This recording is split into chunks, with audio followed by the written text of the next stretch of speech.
Bien, nos toca el último de esta triada: Sócrates, Platón y Aristóteles. Aristóteles, ciertamente discípulo de Platón. Aristóteles de Gira, una ciudad al norte del mar Egeo. Vivió entre el año 384 al 322 a.C. Ya a los 17 años entró a la academia de Platón. Ahí permaneció por 20 años, imagínense, hasta los 37, 20 años de estudio, muy maduro. Por cierto, fue un gran escritor también, igual que su maestro Platón. Una característica importante es que fue preceptor de Alejandro Magno, ¿ya? Cuando tenía, en el año 342 más o menos. Y lo educó hasta que Alejandro Magno se convirtió en rey y empezó por el mundo a formar uno de los imperios griegos más grandes que se conoce, el gran Alejandro Magno. Y bueno, él, en su retorno a Atenas, fundó el Liceo, ¿ya? El famoso Liceo, ¿ya? Y de hecho, en el año 1996, ahí está la fotografía de las excavaciones, se descubrió dónde estaba. Se encontró cerca de la Acrópolis de Atenas. Este liceo, este recinto de estudio, tenía un jardín, una galería donde Aristóteles con sus discípulos caminaban. Esa galería se conocía con el nombre de Perípatos, ¿ya? Muy, muy, muy, muy, muy, muy famosa, y tiene que ver con la carátula del libro que está ahí, que es justamente el libro de la serie que la otra vez le recomendé. Eh, lo interesante del pensamiento filosófico de Aristóteles es que Aristóteles eh, rechazaba esto de que las ideas platónicas que lo hicieron separar y que pertenecían a este mundo ideal, ¿ya? Él no las entendía como realidades separadas al mundo sensible, sino no entendía por qué tenían que haber estos dos mundos, esta duplicidad del mundo. Lo entendían como dos aspectos de una misma cosa, sencillamente, ¿ya? Entonces, donde Platón veía la esencia, más bien Aristóteles veía la sustancia. Pero la esencia era inmaterial, ¿recuerdan? En cambio, la sustancia tiene una dualidad: materia, forma, ¿cierto? Es algo que pertenece a los dos mundos. Son aspectos, dos aspectos de una misma cosa, que sin uno no está el otro. Es decir, la sustancia es un sí último, ¿ya? Es una cosa que no acepta atributos accidentales. Es pura materia y forma, podríamos resumir. Aristóteles, y curiosamente aquí lo que está de fondo en esta diapositiva son el índice del libro que estaba en la diapositiva anterior. Ahí pueden ver que hay muchos pensadores que han ido apareciendo y que van a seguir apareciendo en este curso. Para Aristóteles, la ciencia es un saber que se ocupa de las cosas generales, de lo universal. Es decir, hay una tendencia a hacer declaraciones, proposiciones generales, ¿ya? Pero de un consistir necesario. Es decir, que un juicio propio de la ciencia es un juicio necesario y generalista. Para entender, él escarba justamente en la ontología del tema. Él escarba en el ser, en los principios, en las propiedades de las seres y de las cosas, en las causas primeras, en la sustancia, ciertamente, ¿ya? Aquello con lo cual, si no, algo no es, ¿no? En ese sentido hay una semejanza con el pensamiento platónico, pero es una semejanza con la distinción de que este ser tiene un componente también material. Para conocer, eh, Aristóteles tiene varios mecanismos, ¿ya? Y se preocupa mucho del lenguaje. Él escribió tratados respecto a esto, escribió tratados casi de todo: de ética, de retórica, de lógica, por supuesto, también. Y hay un elemento bien importante que es las metáforas y la analogía en Aristóteles. Por ejemplo, les recomiendo ese artículo que está ahí, está en la web, lo buscan por el nombre, es muy completo. Metáforas y analogías, que son cosas que aparecen, por ejemplo, en los cursos de didáctica de la matemática. La metáfora es un reemplazo del nombre. Por ejemplo, ahí dice la primavera de la vida, ¿ya? Y queriendo decir el inicio. Entonces ahí hay un reemplazo. Por lo tanto, ahí está usada la primavera en forma metafórica. También reconoce la analogía. Y le reconoce la analogía un poco, y valga la comilla, en analogía con las proposiciones matemáticas que ya los griegos conocían bien. 1 es a 2 como 2 es a 4. Quizás lo decían con otro lenguaje, pero conocían esa estructura de pensar lo cuantificable. Entonces, en ese A es a B, como C es a D, la analogía toma la forma, cuando se refiere a otras cosas, por ejemplo, en esta, la vejez es a la vida como la tarde es al día. La vejez es a la vida como la tarde es al día. Entonces, en comparación con respecto a las proposiciones matemáticas, en que 1 es a 2 es como 2 es a 4, uno la obtiene sencillamente calculando y esos cocientes y viendo que son iguales. Acá uno tiene que buscar el sentido de la analogía, ¿ya? La, la, la, la parte que permite hacer la correlación en cuanto a qué se está comparando, ¿ya? Es una cosa bien interesante. Y con respecto a qué se está comparando, bueno, se está comparando con respecto a la parte al final de algo, ¿cierto? La vejez, la parte final de la vida, la tarde, la parte final del día. Eso es lo que está detrás. Ahora, lo interesante del pensamiento platónico, aristotélico, es que cuando uno no era capaz de descubrir el sentido de la semejanza, había algo importante que permitía introducir un nuevo concepto y quizás estás haciendo presencia un nuevo conocimiento ahí que era necesario descubrir, ¿ya? Cuando no hay, cuando a uno le hace sentido una analogía, pero no hay modo de decir por qué es semejante, ahí hay algo más profundo.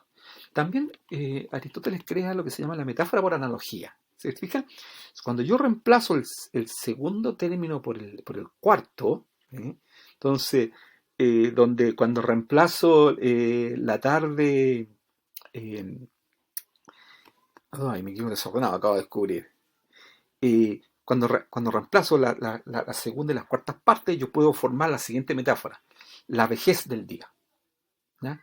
O puedo formar esta otra, la tarde de la vida. ¿Se fijan? Son metáforas como la primera, pero son metáforas derivadas de la analogía. En ese sentido, es una metáfora por analogía.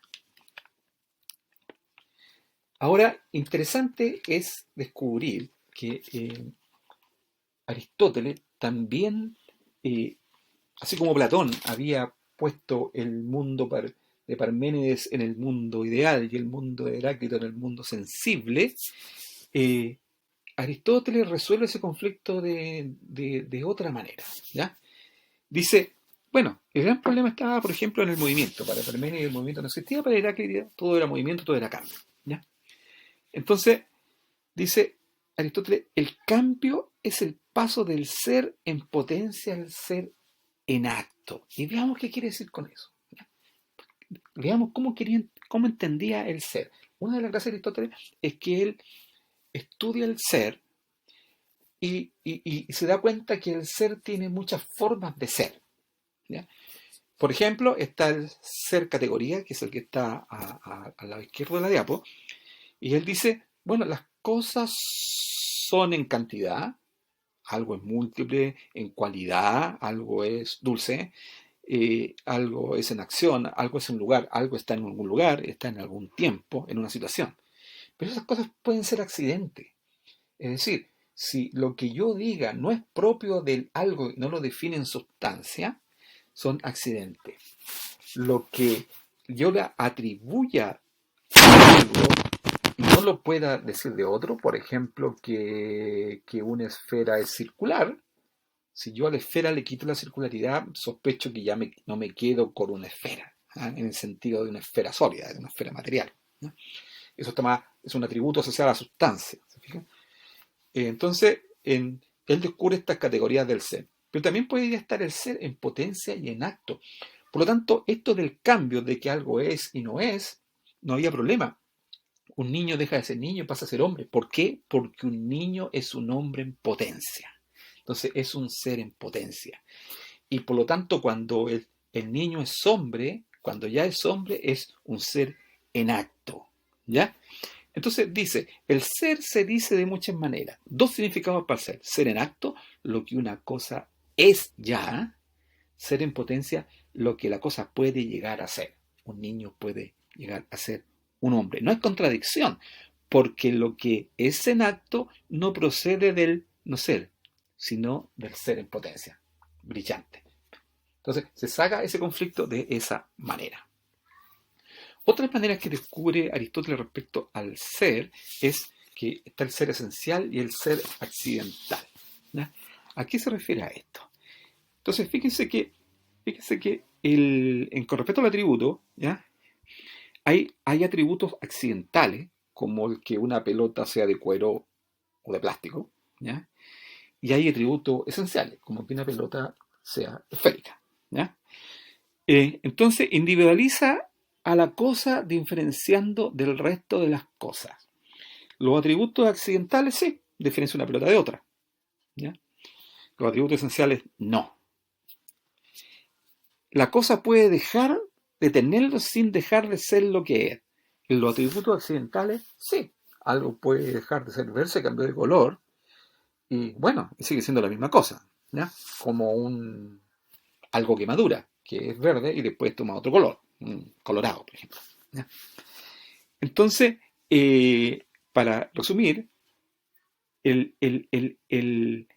respecto a nosotros mismos, por ejemplo, dice el ejemplo, atributo accidental, estatura, complexión, peso, color de la piel, color del cabello. Lo que no puedo cambiar del ser humano es justamente es ser un animal racional, un Homo sapiens. Destruiría la sustancia. También está el ser verdadero y el ser falso. Pero eso se refiere a seres que tienen asociados los juicios. Los juicios son proposiciones que tienen un sujeto, un predicado y conectado por lo que se llama la cópula, ¿ya? Que conecta estas dos cosas. Entonces, la mesa es verde, es un juicio, ¿ya? El triángulo tiene tres lados, es un juicio, ¿ya? En cuanto a el pensamiento. Y en cuanto al pensamiento, esos pueden ser verdaderos y falsos. No olvidemos que Aristóteles es el padre de la lógica y es capaz de estructurar eso que ya se venía viendo de las reglas lógicas en todo un compendio bastante completo para la época. ¿Ya? Observen el esquema que está arriba y estudienlo y percátense que la primera línea tiene que ver con lo esencial y la última línea, la subalterna, tiene que ver con lo accidental, ¿ya? La subalterna, ¿ya? Y que cruzadamente se producen contradicciones. Bien, entonces Aristóteles como padre de la lógica, de los principios, de las reglas del pensamiento lógico, el principio de identidad, el principio de contradicción, el principio del tercero excluido, el principio de razón suficiente. El principio de razón suficiente es el que permite justamente pasar de unas verdades a otras. Y ahí hay un ejemplo. El más clásico es el modus ponens. El primero, analicemos solo el primero, pero ahí están todos los otros. Si tengo P y sé que P implica Q, no tengo otra que tener Q, ¿cierto? Eso es, ¿ya? Y esa forma también está asociada a lo que se conoce como el silogismo, ¿ya? Quizás el silogismo más famoso es, si todos los hombres son mortales, P implica Q, todos los hombres son mortales, y Sócrates es hombre, entonces tengo Q, entonces Sócrates es mortal. Aquí les dejo otra analogía, otro silogismo que estructurarlo de esa manera es un poquito más complicado, así que se los dejo como ejercicio, ¿ya? Una presentación con respecto a la epistemología de Aristóteles la pueden encontrar en esa dirección. Un personaje interesantísimo que estoy viendo muy por encima. Pero bueno, escarben dentro de este video, escarben el paper, escarben esa presentación, piensen en los esquemas, reproduzcan los esquemas y eso es.